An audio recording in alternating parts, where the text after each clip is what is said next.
સૌને નમસ્કાર. આપ બધાને જાણ હશે કે ભારતના ચૂંટણી પંચ નવી દિલ્હી દ્વારા 27/10/2025થી સ્પેશિયલ ઇન્ટેન્સિવ રિવિઝન જે છે એટલે કે ખાસ સઘન સુધારણા કાર્યક્રમની જાહેરાત કરવામાં આવી છે. તારીખ 4 નવેમ્બર 2025થી 14 ડિસેમ્બર 2025 દરમિયાન તમામ જેટલા પણ ઇનોમરેશન ફોર્મ હતા આનું સમયગાળો નક્કી કરવામાં આવ્યું છે. રાજકોટ જિલ્લાની કુલ 8 વિધાનસભા મત વિસ્તારમાં સમાવિષ્ટ કુલ 23,91,027 મતદારોની બીએલઓ દ્વારા ઘરે ઘરે જઈને ખરાઈ કરવામાં આવી છે અને આ મતદારો પૈકી 8,23,668 મતદારોએ પોતાને 2002ની યાદીમાં નામ હતું એવી રીતે સેલ્ફ મેપિંગ કરી છે. 10,06,117 મતદારે પોતાના રિલેટિવ સાથે પ્રોજેની મેપિંગ જેને કહેવાય છે આ કરવામાં આવ્યું છે.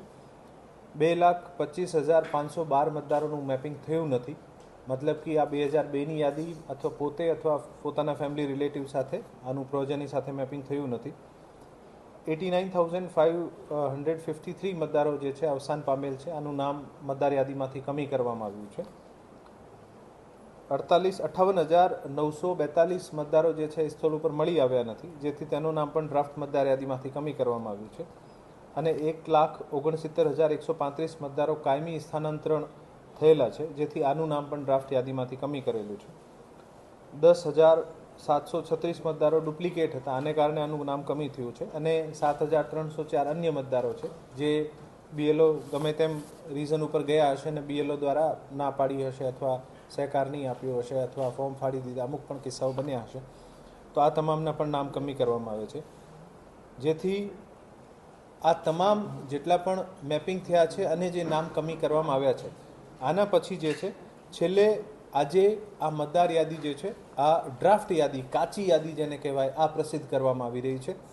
આ ડ્રાફ્ટ યાદી ઉપર જેટલા પણ નો મેપિંગવાળા છે, જેનું મેપિંગ નહીં થયો, આ તમામને ઈઆરઓ દ્વારા નોટિસ ઇસ્યુ કરવામાં આવશે.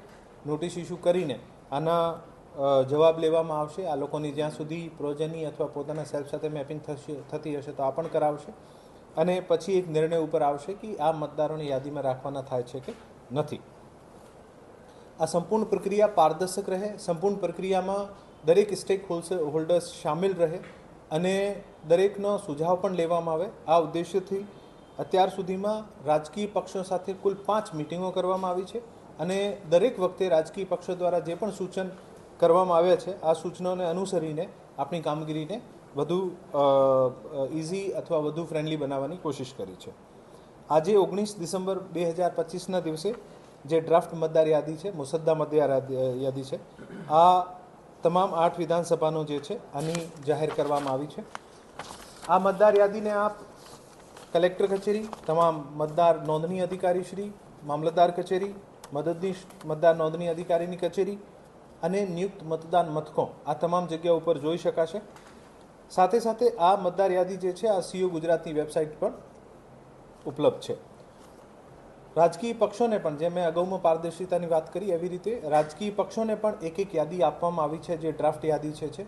સાથે સાથે જે વ્યક્તિઓના, જે મતદારોના નામ કમી થયા છે, જે એબસેન્ટ હતા, શિફ્ટ હતા અથવા ડેથ થઈ ગઈ હતી, આ તમામની યાદી પણ દરેક રાજકીય પાર્ટીને આપવામાં આવી છે, જેથી આ લોકો આમાં આનું નામ ટ્રેસ કરી શકે અને જે લાગતું હોય કે ખરેખર આ શિફ્ટ પરમાનન્ટલી નહીં થયા અથવા આ પ્રક્રિયા દરમિયાન એબસેન્ટ હતા પરંતુ આ અહીંયાના જ વોટર છે, તો ફરીથી પોતાનો ફોર્મ રજૂ કરીને નવી જે ફાઇનલ મતદાર યાદી આપણી ફેબ્રુઆરીમાં પબ્લિશ થશે આમાં પોતાનું નામ ઉમેરી શકાશે. બીએલઓ બીએલએ મિટિંગ દરેક કક્ષાએ થઈ છે અને જ્યારે આ ફાઇનલી એબસેન્ટ, શિફ્ટ અને ડેથ વોટર્સ જેનું નામ કમી થવાનું હતું ત્યારે પણ તમામ બીએલએસને, તમામ પોલિટિકલ પાર્ટીઝના જે બૂથ લેવલ એજન્ટ છે આને પણ આ યાદી આપવામાં આવી છે અને ખૂબ જ બહોળી પ્રસિદ્ધિ કરવામાં પણ આવી છે. હવે પછી આજે 19 ડિસેમ્બરથી લઈને 18 જનવરી 2026 સુધી કોઈ પણ નવા ફોર્મ હોય, હક દાવા અથવા વાંધા અરજી જે છે આ કરી શકાશે.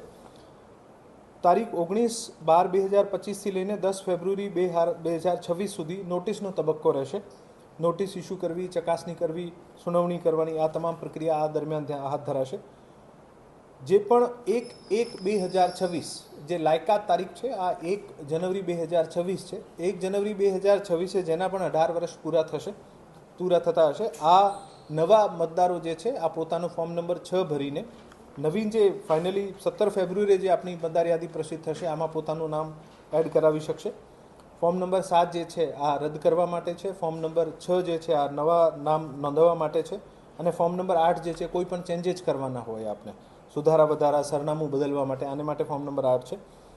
આ તમામ પ્રક્રિયા કરીને 10 ફરવરી 2026 સુધી તમામ વાંધા સાંભળીને આનું નિરાકરણ કરીને તારીખ 17 ફેબ્રુઆરી 2026ના દિવસે આપણે ફાઇનલ મતદાર યાદી જે છે આને પ્રસિદ્ધ કરીશું.